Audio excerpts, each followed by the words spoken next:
A obesidade é genética, ou seja, o fato de algumas pessoas terem um peso maior que as outras e até se encaixar no que a gente chama de obesidade, que é aquilo que tem um risco para a saúde, é só genético ou não é genético? E essa discussão acabou vindo lá no debate que teve recentemente, e eu acho muito interessante quando as pessoas falam sobre essa parte de genética, porque muitas pensam que genética significa que a pessoa tem um gene e ela vai ser daquele jeito, ponto. Como por exemplo, eu tenho um gene para ter o olho azul, eu tenho o olho azul e ponto. E aí quando a gente entra nessa discussão, por exemplo, de falar de obesidade, que é uma discussão bem complicadinha, se a gente fala que existe uma obesidade que é genética, parece que a gente está dizendo que a pessoa vai nascer com esse gene, ela vai ter obesidade a vida inteira, não importa o que ela faça. E quando não for isso, não vai ser genético. Ou seja, a pessoa pode fazer uma divisão dizendo que nasceu com aquilo ali e sempre vai ser assim, ou não nasceu com aquilo ali e acabou tendo, e logo, já que não nasceu com aquilo ali, a pessoa pode mudar a qualquer momento. Então eu decidi fazer esse vídeo até para falar um pouco sobre as teorias que nós temos em relação à genética e ganho de peso, porque muitas pessoas ao longo da história já falaram sobre isso,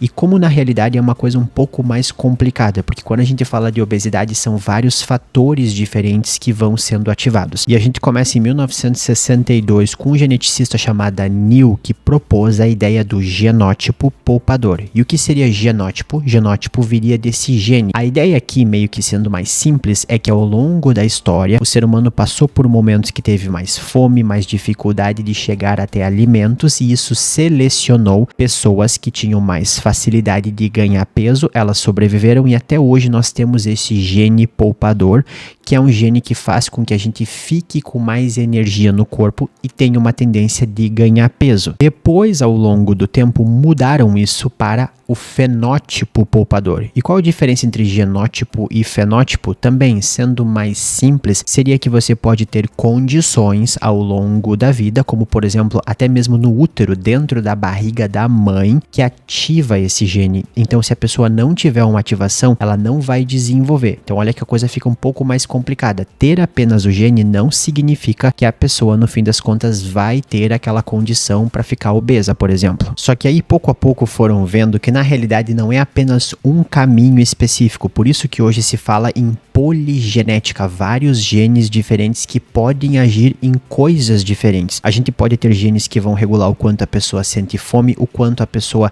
tem potencial de guardar gordura, o quanto o corpo vai queimando gordura, e todos esses genes podem ser ativados ao longo da vida.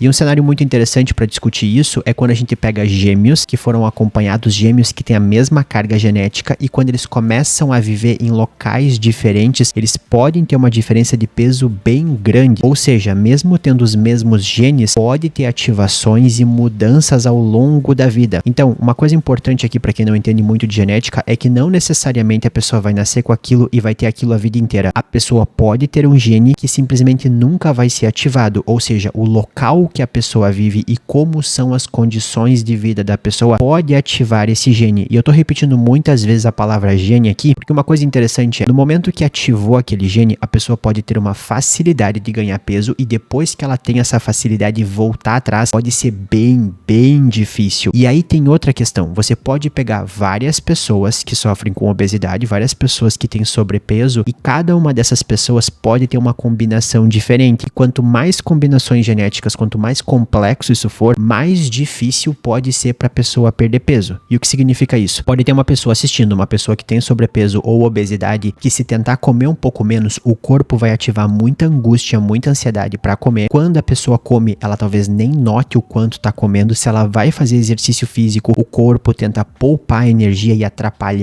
esse processo, a pessoa pode ter muitas barreiras diferentes que não ajudam ela, que atrapalham ela, e pode se tornar uma tarefa muito difícil. Por isso que a gente vai ver pessoas por aí que vão dizer que conseguiram perder com muita facilidade, outras disseram que teve um nível de estresse. O nível de dificuldade pode ser muito diferente de uma pessoa para outra, e a gente consegue ver esse papel que esses genes têm. Mas não é só em genes que a gente vê isso. Existem outras teorias que falam até de outras questões do nosso corpo. Uma delas é a inflamação. E a inflamação é a nossa imunidade. E a nossa imunidade é muito importante porque a gente está o tempo inteiro interagindo com fungos, bactérias, vírus, com muitas coisas ao mesmo tempo, e a nossa imunidade, se estiver muito baixa ou muito alta, pode ser um problema. Então existem teorias que mostram que pessoas que têm uma tendência a ter mais obesidade podem ter ao mesmo tempo essa inflamação, uma inflamação que acontece o tempo inteiro, que atrapalha esses mecanismos do corpo, enquanto outras pessoas podem ter bem menos. Isso inclusive poderia ser uma coisa que acaba favorecendo algumas pessoas viverem mais tempo que outras, porque se você tiver um sistema de imunidade que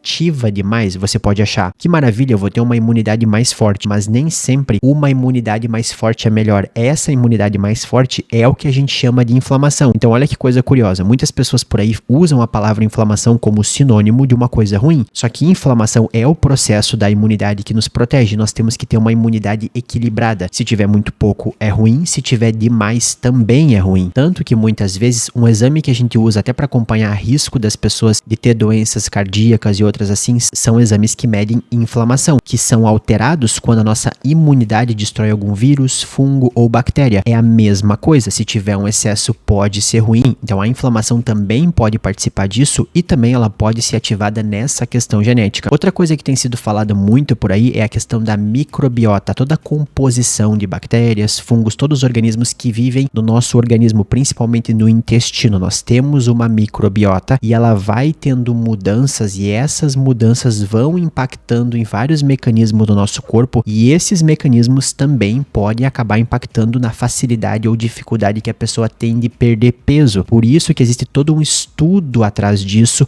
e também por isso que é importante ter uma alimentação saudável para que regule essa microbiota. Claro que acabou surgindo uma indústria multibilionária por aí para vender um monte de suplemento que promete salvar a microbiota, mas a maior parte das vezes o que as pessoas têm que fazer é melhorar a alimentação, tendo uma alimentação saudável que regule essa microbiota. Só que se a gente pensar do outro ponto de vista, de uma pessoa que acabou comendo mal, uma pessoa que não tem um estilo de vida saudável e essa microbiota fica alterada, fazer ela voltar ao normal e fazer ela ficar saudável pode ser um processo difícil, complicado, então pode ser mais uma coisa que acaba afetando aqui. Por isso que essa discussão sobre obesidade e genética é uma discussão muito mais complicada do que as pessoas gostam de acreditar. E toda vez que a gente fala que uma coisa é muito complicada, isso afasta as pessoas. As pessoas preferem acreditar que simplesmente é genética e pronto, não tem o que a pessoa possa fazer, ou se não é genética vai ser fácil de resolver. Na verdade, as pessoas são muito diferentes, nós somos uma combinação de muitas coisas diferentes. Dois irmãos gêmeos já podem ser muito diferentes. Imagina os que não são gêmeos. Nós podemos ter duas pessoas totalmente diferentes vivendo numa mesma casa. A gente sabe, sim, que a obesidade tem uma questão comportamental, tem uma questão que associa muito com saúde mental, não fazer exercício físico e uma alimentação que não é saudável. Mas vai além disso, principalmente quando a gente pega aquela pessoa que está tentando ter uma mudança de estilo de vida, porque pode ter ativado toda essa parte genética, pode ter toda uma inflamação e uma mudança da microbiota e depois organizar tudo isso pode ser um problema muito grande e só quem já teve que lidar com isso no dia a dia vai saber o quanto é muito mais difícil do que muitas pessoas na internet fazem parecer.